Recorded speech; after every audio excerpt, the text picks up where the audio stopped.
the U.S. Treasury is going to start T-bill auctions, and they're going to add $1 trillion into their coffers. They're going to refill the cash because they need to continue to fund the debt. Remember, whenever they need more money for our national debt, they put up an auction. So the last time the Treasury issued $1 trillion and put it into our economy to fund itself, the price of silver was $11.94 when they started their offering. And the price of silver was 11.94. So people are going to run for safety when this happens. And by the end of their issuance in July, the price of silver was $28.86. But on the inverse, Bitcoin, oh, hold on, my Bitcoin fans, you're going to get rocked to about $5,000 or $7,000. So the inverse is true.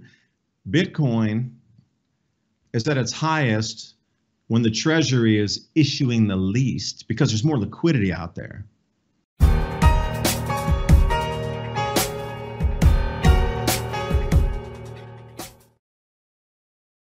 And welcome back for the second part of Mini Ice Age Conversations. I'm your host, David Dubine, every other Thursday, 2 to 3 p.m.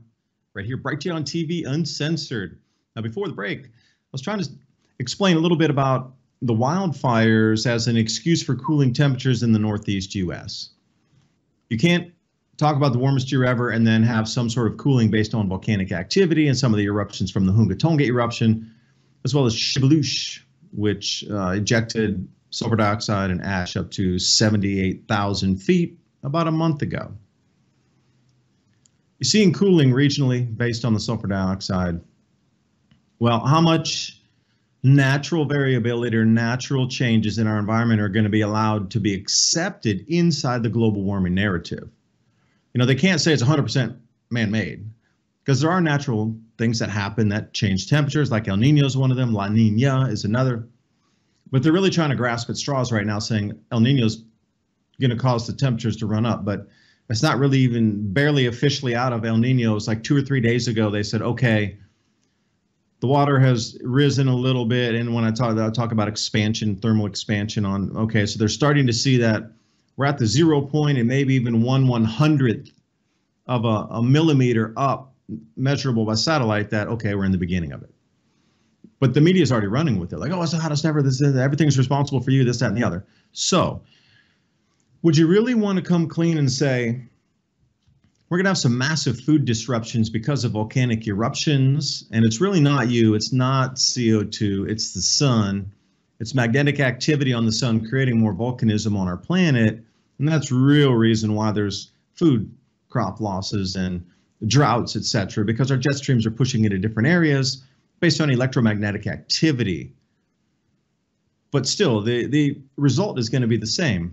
Higher food prices, more droughts, a huge amount of crop loss is happening at the moment right here, and a lot of UVB radiation striking the southern part of our planet, which will be the whole theme of the summer. Wait for it. I mean, next month is really when it's going to ramp up. I've been looking at the ozone concentrations again, looking very depleted already. So, you know, they're going to have so many things to push and pull, move the chess pieces around the board.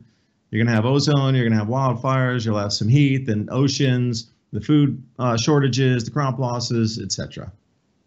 It's going to be a summer to remember. So how would you mask volcanic cooling? Because it's the same thing I'm seeing right happen now. With the smoke, they're putting all these maps out, and with my own eyes on my own property, being outside for the last week, I'm not seeing the smoke here. I'm not seeing the hazy, even when they put moderate. They're having you disbelieve your own eyes. And it's the same lies. If you repeat them enough, people will start to believe you. Weapons of mass destruction. Weapons of mass destruction. Weapons of mass destruction, as Georgie would say it. How many thousands of times do we hear that same phrase? Weapons of mass destruction. You repeat the lie frequently enough, and people will believe it. Now it's global warming, hottest summer ever. Oh, El Nino, hottest summer ever. Oh, it's the wildfires. It's going to continue. Bloomberg is warning of a severe economic reset, in gold appears as the caged bull waiting a catalyst. JP Morgan warned, cut stocks, buy gold, and hold your cash. Wells Fargo said gold is in a super cycle that could last another 6 years. And worst case scenario, gold at 3,000. It's as simple as calling Patriot Gold Group today. Find out why they're A+ rated, Consumer Affairs top rated gold and silver company nationwide. Patriot Gold Group offers the no fee for life IRA, where your IRA or 401k can be in physical gold or silver on qualifying rollovers. 888-546-7020. Call to get your free investor guide today. And now on with the video. But then how do you explain cooling in regional areas affected by previous eruptions that have been well documented in peer-reviewed research without giving too much away and letting the cat out of the bag that almost everything we're seeing is natural changes based on cycles? You can't tax that. But on this side, they need more control for taxation, restriction of movement, restriction of food, restriction of farming, demonizing farming now. It's nitrogen now is the boogeyman. It was CO2, now it's nitrogen. Nitrogen bad. Well, nitrogen is 78% of our atmosphere, so nitrogen's probably not that bad. But the way they're saying, we got to cut agriculture, we got to stop producing. So what do we see with the year without a summer? I'll read it for you in the blue area, second sentence. The climate aberrations or changes or unusualness of 1816 after the Tambora eruption in 1815 had the greatest effect on where? New England, Atlantic Canada, and Western Europe. Now, does having those fires make more sense now? They can say, it's not a year without a summer. There's no effect from the volcanoes cooling these regional areas. It's the big ass, huge smoke density cloud that's really causing the cooling. See, that light can't get through all that smoke and that ash. Can't get through it. That's why the temperatures are cooler. It's nothing to do with the volcanoes higher up in the atmosphere. It's because of the smoke way low down. Don't worry about it. Go back to sleep. We'll make sure we can't get insurance for those homes. Nobody will live up there, so we don't have to worry about rescuing them or anything. So rest assured, it's going to be good from this point forward. So I'm going to be jumping over between Europe and the United States here. But please notice New England, Atlantic Canada, and Europe. And wow, those two, New England, Atlantic Canada, just got smoked out and temperatures are dropping. Perfect excuse. And if we want to look at how the jet streams were bent during 1816, I've used this chart before in a few prior videos. You'll notice that it dips really low. Maritime Canada, and then all the way over, and it dips low again, and we get changes in Europe through England and right down the Iberian Peninsula. So if we are indeed coming in and we're the warmest year ever and we see these cooling anomalies, it's not the smoke so far, it's something else. So I would have you look at the same exact areas in the Maritimes of Canada and the New England areas of North America here. And Greenland, by the way, look at that cold up there. That's like what? 16 Celsius cooler than normal. But if we go, this is June 9th. Now, again, the media will say it's because of the smoke from the wildfires. But the wildfire smoke sure isn't up around Greenland, up there cooling that down. But you can see the same cooling pattern that had set up in 1816. And if we move forward, June 12th, smoke will be way gone by then. You can't tell me that all this cooling across the central United States way up into the same New England areas is because of smoke and wildfires. A setup and repeating pattern. So, we're going to jump out. June 12th is going to be, chillier than usual across the grow zones. Won't affect the crops too much. It's not going to get down to freezing, but it will get into the low 50s. Like it did here last night. It's 52 degrees Fahrenheit. Unheard of for this time of the year. And if we continue off, which is June 16th, where do we see the cold again? Oh, that's the Maritimes of Canada, New England area. And it keeps resetting up for the same again. What's this? June 19th, the same setup. Look how cold that is. It's at 20 degrees below the normal temperature. Same flow, same jet stream as 1816. But you're not allowed to know that. They can't tell you that because you'll know it's natural, and then you'll start to dispute it. And you'll say, hey, what's the next thing that's natural, that may be a fictitious man-made thing you're making me pay more global taxes for, or reducing my meat consumption? At that point, people are going to start to get a little wake up. And, the more people that wake up and share this information, please share this. Are you telling me that this anomaly of cold with the same jet stream setup from a year without a summer continues to the end of the month here, and it's just cold a little bit up there? It's in the exact same places that was referenced and tabulated by those alive at that time. Now, 1816 is not a long time ago. That's 200 years. There was really good science back then. We got paper back then. People wrote stuff down. They even had thermometers and temperature stations at that point. So here we go. Are you telling me that this cold anomaly, and that's all the further the models run out to, oh, actually the 25th. So then again, we got another cold anomaly coming down to the same exact maritimes in Northeast U.S. and New England states, and that's just because the jet streams are hooking us up again with a year without a summer phenomenon. Now, I thought that's really interesting. Good data coming out of, that's why I showed you that chart with the beginning in Europe, the year without a summer. Because if we go to Iberia, otherwise, or Iberia, depending on how you say that, and we're going to look down there in Spain. So I chose Spain because, you know, it's supposed to be hot and dry, and olives and these sort of things are kicking off or coming into summer. There's no way that Spain should be cold. Now, should it? Unless a jet stream pushed like it did in 1816, and that would explain some cooling. But, you know, it's going to be hot. It's the hottest ever. So Spain could, no way, impossible for Spain to be cold this year. It's a hot, dry country. So here's Iberia. So I wanted to show you the temperature anomaly on 1816 on the right side. So if we look like at Madrid in the center there, it should be showing some sort of matchups with previous cooling if the cycle's back again after a major volcanic eruption, Tonga, which crossed both hemispheres, and the Shigalushi eruption. So if we see something like this, which should be some matchup. So I pulled this charts here. I like running through peer-reviewed data, and this is 2009. You have to go back into the Wayback Machine to get this one, but I'm a Wayback Machine fan, so I often do that. So we got Barcelona, Madrid, Lisbon, and Cadiz. And the left side there will show you the anomaly in 1816. So the temperature drop a little bit around Barcelona, not so much. But when we get up here in Madrid, huge drops. And if we come down southwest, Lisbon, for sure. That's in Portugal, though. And then if we're down here, Cadiz, you get some drops in temperature. So I thought, all right, I'm going to line these up and see. And here we go. Spain and Portugal are pretty easy to find on the map, aren't they? They stick out of the end of Europe down there. So easy to see. Your eye will go instantly right there. What do I see? Cooling. Do I not? Now, again, they're going to run with the intelligence the warmest year ever. But your eyes, those people live in there. Do you think waking up 15 or 20 degrees Fahrenheit cooler than normal, like everybody is around here going, wow, this is weird weather we're having right now?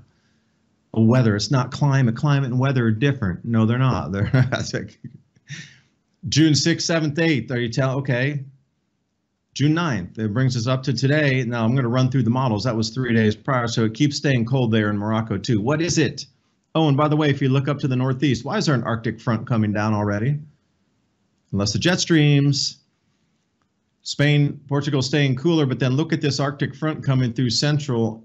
You won't see that in the Ukrainian news that there's a 30-degree Fahrenheit below normal temperatures. That won't make the war coverage. So I thought I'd spin that out and go, wait a second, how far does that extend over? Well, you can see it goes all the way through Central Europe, up through Mongolia. That is an Arctic front in the middle of coming into summer, not the middle, but the beginning of summer. Same exact setup that we saw in 1816. But see, that blows out the whole global warming narrative that you're responsible for everything happening on the planet. And then go back to here again. Okay, we're back up to June 13th. Look back down in Spain and Portugal. Cooler again. What do I see in Central Europe? The same setups. Like these jet streams are setting us up. And then we go back, it was at June 19th. Cool again. Now, these models don't run so far out in the future with the European models. I did the GFS models over in the US, and they, for some reason, GFS stops a little bit short on the dailies going out that far in Europe. But you can see clearly, based on prior cycles, that we're looking at some of these same matchups again. But I would ask you, really, that how does the media come and explain this without explaining the natural cycles built into the mechanism? See, they can't. This is where you get stuck. That's where they get stuck. Now, we did have something similar, though, in 1977. And for those of you alive at that time, remember the Buffalo blizzard when they had to bring the military in to clear the streets and deliver food. It snowed for like 2 months straight every day. 30 feet of snow. People couldn't get out of the third-story apartments because it was snowed in at the third floor, so they had to bring the military in. Buffalo blizzard. I encourage you to look that up and see literally how much snow came down. But you'll see something very similar. That jet stream flow is pushing down. That's not you in 1977. What's causing it? We're repeating something again here that is going to cause crop losses. And that's one of the biggest things is all these natural cycles coming in are going to cause more crop losses, which will drive your food price up higher. There's a war on food at the moment. They want to reduce American agriculture and close farms, just like they did the Dutch farmers. If you don't want to comply, they're going to try to confiscate your farms in America. This is where it's come to right now. They brought the fight home here. That's why I'm trying to present you this information. They're bringing it here. It's already here. John Kerry brought it to us. It's time to stop. It's time for us to say no. But something on the economic front here, and again, this is not financial advice. It's just somebody sent me this graphic and explained it in a minute and said, do your own research. And I said, thanks for the tip. I will. So the U.S. Treasury is going to start T-bill auctions, and they're going to add $1 trillion into their coffers. They're going to refill the cash because they need to continue to fund the debt. Remember, whenever they need more money for our national debt, they put up an auction. Now, generally, trust funds, sovereign wealth funds, which is like a country, a lot of them in the Middle East, UAE would be an example, sovereign wealth funds. And then we have the sovereigns themselves, which are the bigger players like the Bank of England and these types of central banks that would then buy U.S. Treasury bonds. So they say, we need more money to fund the U.S. debt. Let's sell a whole bunch of bonds up in here into the market. Everybody will buy it. It could be the 1 month, 1 year, 3 years, whatever it is, but they're offering extremely juicy rates right now. And it is a no-brainer for almost anybody managing money. Throw your money in there and you're going to get a crazy return of 8% or something like this. That's why they're raising the interest rates, to get more people attracted into the bonds. Has nothing to do with you or me. How are they going to stop inflation by raising interest rates? You're going to demand a struck? That makes no sense to a logical person. But anyway, it would make no sense either as selling treasury bills to fund a debt to just have all these wasteful pork belly projects that are out there. So this is what it's going to look like. We're going to run $1 trillion in the next 30 days into America. So again, cycles. What it's already begun to do is drain money out of the American banks again, because you're sitting here going to get a 1/4% on your interest rate, or you can take that and move it over into a treasury bill for 30 days, 6 months, or 1 year at 8%, 7%, 5%, whatever the offer is. And of course, I would take my money out of a bank if I had any in there. I prefer super money, called gold and silver. Super money. Has been for 4,000 years plus. So banks are running to our government saying, help, we're losing so much funds, we can't stay solvent if you don't give us more money. So that's what you're seeing here, is how much money is being injected into the banking system so it does not collapse. Emergency help for our banks. That's how much money is being drained out right now. And that does not look normal, and that looks scary for me, because it started around the middle of March when the announcement was made that this $1 trillion offering was on the table with extremely high rates. So what you're looking at is the green line right here is money going into money markets that would then purchase those T-bills. And the red line is bank deposits out of our commercial banks and out of our credit loans, credit, whatever you're looking at, anything in the banks. That's a huge disconnect there. That's why they're asking for emergency funding to the point of the highest record ever as of yesterday. Like eclipsing anything beyond 2008-9. I mean, like so far up that this is a warning sign that things are about to get bad if you're unprepared. or this could be this golden moment that you could make more money than you ever have in your life. And again, it's not financial advice. It's just like looking into the U.S. Treasury cash balance to see how this played out last time they did it. So I'm a fan of silver, always have been. You'll notice these two charts here match up pretty well. So the last time the Treasury issued $1 trillion and put it into our economy to fund itself, fund our government, quote unquote, was back in 2020, May and June. So I overlayered these right here. The price of silver was $11.94 when they started the offering on March 25th. It was actually probably a week or two later than that, when into April, and then they started. So you can see it was 390 billion, and the price of silver was 11.94. So people are going to run for safety when this happens. And by the end of their issuance in July, the price of silver is $28.86. Look at that run up. That's $16 in just 2 months. Well, they're going to issue another $1 trillion. So if we use the same $16 increase in silver, it's going to go what it is today, $26. It's going to run up to $42. And imagine the news headlines. Oh, it's hyperinflation. Oh, it's this. That's why your food's more expensive. You can see you're going to get hit from every angle this summer. So there you go. The numbers are the numbers. They're charts. It's how, it's past data. But on the inverse, Bitcoin, oh, hold on, my Bitcoin fans, you're going to get rocked to about $5,000 or $7,000. So the inverse is true. Bitcoin is at its highest when the Treasury is issuing the least, because there's more liquidity out there. See, it's all about how much liquidity is out there or being dried up or put out into the system or taken back from the system. Right now we're in a quantitative tightening cycle. And the last time that Bitcoin was at the highest ever, and you'll see where the Treasury issuance was the lowest, but it's the inverse as we get into these peaks. It looks like, not financial advice, but I'm just saying, with the amount of liquidity, people are going to run to safety. They're going to run to gold and silver and Treasury bills. So all that money that was out there, the stock market would be affected. NASDAQ was affected most last time. But all that money is going to get siphoned out and put over into safe haven assets. Bitcoin is not one of them. Bitcoin's going to get drained for a minute. Again, you're looking at an opportunity. Silver might run. And then I went a little further back, and I was 2008-9. I lived through that period, and I thought, I wonder what happened. Because I remember silver skyrocketing then too to all-time highs. And it's the same exact thing. Look at the liquidity input from the Treasury, and look at the price of silver. Can't tell me it happened twice. It happens every time. That's the whole thing. And if you want to go down into micro movements on silver and you just take each up and down line, people trade on this all the time. I talked to a person who really kind of explained it to me, so I can throw it back out to you here.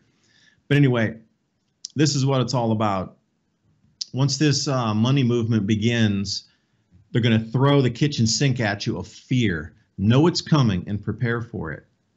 The fear on the economy crashing, stock market's going to go down, silver's going to run up, and you're going to start to hear hyperinflation. Same time, we're going to have all these crazy weather events based on magnetic field changes and repeating volcanic cycles, jet stream flow changes, and then they're going to hit you from the climate side of it.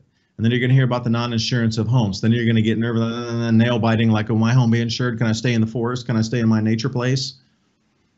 And this is what it's going to be like for the rest of the summer. Oh, and then the ozone depletion event will start to add in after next month. So give it till, like I said a couple episodes ago, give it till the end of this month, right into July, and wham, you're going to start hearing about that too. So you're going to get this like trifecta of everything hitting you at the same time. Oh, the bottom of the planet's burning up from the ozone, UVB striking the planet. The fish are dying. Their eyes are burning out from the radiation. Please prepare yourself. Until next time, bye for now.